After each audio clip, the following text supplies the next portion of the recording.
Our program, Youth Leadership Adventures, spent our 9-day canoe trips focusing on their own identity in the outdoors and how they view climate change and how they want to take their relationship to nature outward to further support their community and world. We did one activity where we got to learn from students how this experience has impacted them and how these students want to use this experience to support their future endeavors in their community. They request adults for change and certain actions we can take in this world of climate change and inequality. They mention an imagined better world in the future and what they would like to see change from their own lives, all the way to the systems that exist to make that envisioned world possible. It is such a special scene to witness. It's a newly formed close group of friends sitting around a table in a beautiful green forested campsite discussing these big questions.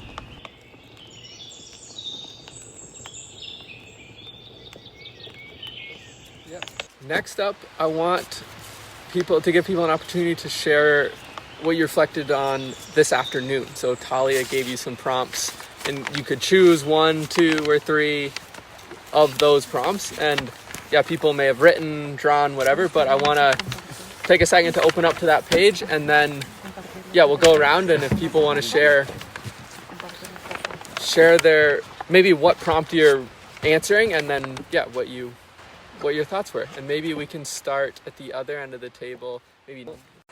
Hi, my name is Araceli. I go by she, her. I'm 18 and I came from Burlington, Edison. The aspects of nature that I'm grateful for are the bodies of waters and the trees around me, because I live in a place where there's an abundance of trees and I rely on it for many things, as well as many other people. For example, we use it for shelter or paper that we write on, and it also helps to keep us warm from all the harsh weathers, but most importantly, fresh air, which I feel like is really important since there's a lot of wildfires. And when we got hit by one, there was a lot of smoke, which was really bad for us to breathe in, but the trees just cleared that up, and I think we take that for granted. Thanks. My name's Nathan. I use he, him pronouns, and I am 17 years old, and I go to Burlington Edison High School. I only answered one question of what do I want to carry forward from this YLA trip, and I talked a little bit about earlier of just putting eco-friendly ideas into that bilingual STEM club I was talking about, and how they can find ways at home to be better and bring awareness at school, and showing them that activism for kids shouldn't be a brick wall because of a language barrier. It can also thrive on bilingualism or just one language, and there's always a language just shouldn't be a brick wall because they can't say it in another language. So there's always going to be someone there to help them.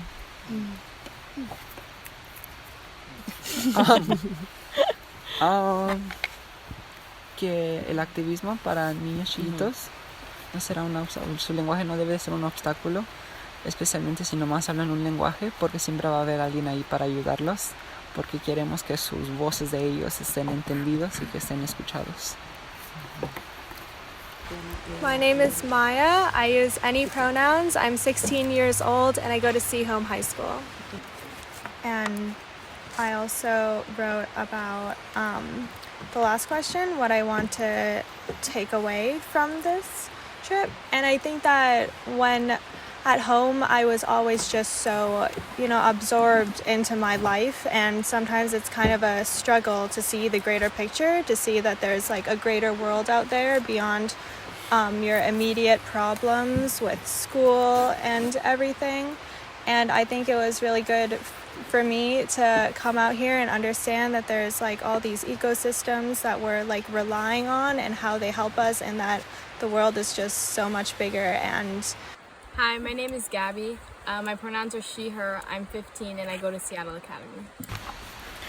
When I think about climate change, I really envision a future, and whether that future is good or bad, I know what I would like to do when I'm older. I'd like to be an architect, but a lot of structures, especially in the city, that are made the materials that are used, 20 years or like 50 years down the line when those buildings need to be taken down, it's going to be a lot harder for future generations to try to tear that down and then put it back into the environment. So I'd like to work with a company called LMN, and they're like an architecture company based in the city, and they use only renewable resources. And so that's something that I would love to do sometime in my future.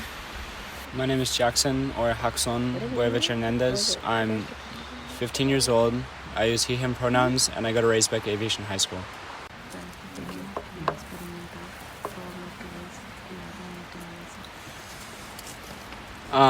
I wrote about the prompts for what the world would look like in 50 years, and I said the world would go back to its normal ice age ice melt cycle at its regular pace, and people would be eating less meats or only chicken and fish, or just generally like smaller carbon footprint foods, and there'd be less litter and trash around the world.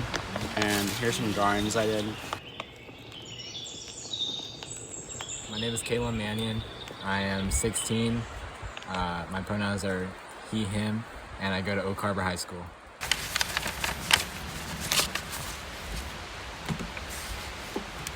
If in the next 50 years we have solved climate change and in a livable society, I picture a very kind-hearted society that features a lot of green. I would see a community that doesn't dispute with one another, because I think if we actually have the power to solve climate change, I think we would have more respect for one another. My name is Maggie. I use she, her pronouns. I'm 15 and I go to Oak Harbor High School. If climate change was solved in 50 years, I think the earth would be a better and more calm place. There would be plants everywhere, people would use less cars and more public transportation. Cities would be cleaner because there would be more respect for the environment. Temperature and weather across the world would be less extreme. People would eat less meat and dairy. We would be healthier in general, not just physically. We'd be able to take breaks throughout the day to spend time outside and de-stress. And we would preserve endangered animals and plants. I think people would mostly go around in electric or renewable, eco-friendly cars or bikes. And these people would live in homes that do not pollute a lot and would eat a lot of greens and not so much on meat items or items that could be harmful. And I think that in order to keep the earth in a state where there isn't climate change anymore, humanity would be forced to have societies that had a lot more equality and equity, because since there are so many of us, we would have to not take up any more resources and start the cycle again, but we'd also have to share and to preserve everything. And I think that would create a society that was a lot more into taking care of each other and understanding how rare our resources are, but also what we can create with them all together. It is in fact quite real, and not taking action now is detrimental to ourselves and future generations. Decades of blind ignorance has already destroyed the natural world and ecosystems, which is why practicing sustainability now is more important than ever. Many adults will question what actions they can take and how that can impact the environment. However, minimizing their water and energy usage, shopping locally, implementing environmentally friendly or renewable energy sources, voting for officials who share the same environmental values as them, and staying open for environmental learning are all small tasks that adults can do individually. Petitioning businesses to engage in environmental programs and protesting harmful actions can also be used to enact change.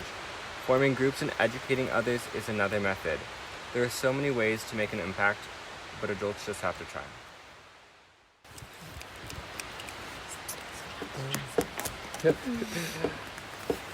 Francisco, I'm wondering, so one of the prompts that they're asked and might reflect on is what they got out of their YLA, what they want to get out of their YLA trip or bring back. I'm curious, question for you, what did you get out? And how many years ago was it? It was over 10 years ago. Over 10 years ago. Okay, what do you think you've gotten? What is still with you from your trip?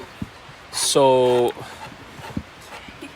for me, it's funny because back in the day we had to write a letter, and the theme was stewardship, being stewards to the land.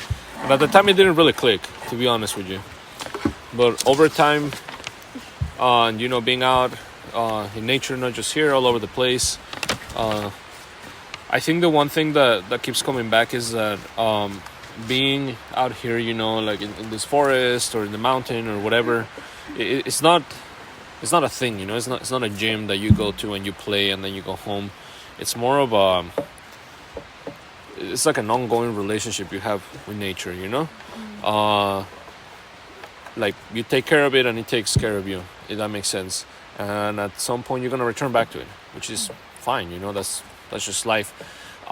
So I don't know. I think that approaching any, you know, whether you go for a hike or you go surfing or you do whatever it is that you do, like entering it with that mindset that, I mean, this is living, as you can tell, you know. Or maybe it doesn't move as fast as we do, or maybe it does. I don't know. But at the end of the day, I think that's one of the most useful things that I've noticed, that going in this trip, like that was a change in perspective. It wasn't just a thing or a resource or a number, or you know, we still do the same activities, and yes, you know, you're mindful of the resources that you take up, but at the same time you're still, you know, approaching things with that mindset that you know what, I want to go for a hike or I want to go camping today, but it's a relationship that I have. What am I going to leave behind? What am I going to take? What am I going to improve? And not to be superstitious, but there's even times where you arrive and you're like, I don't think today's the day. Something's off, you know. But yeah, I don't know, just having like how you relate to nature. And for me, it stopped seeing it through that lens of, well, it's a resource, it's a thing, and seeing it more as a living thing that, you know, we're trying to get along. Well, yeah, thank you all so much for those thoughts, and yeah, just it really impacts me to hear that, and yeah, thank you for saying those things, and I'll do my best to share them out to the community and other people, because your voice deserves to be heard, and people deserve to hear it. So thank you.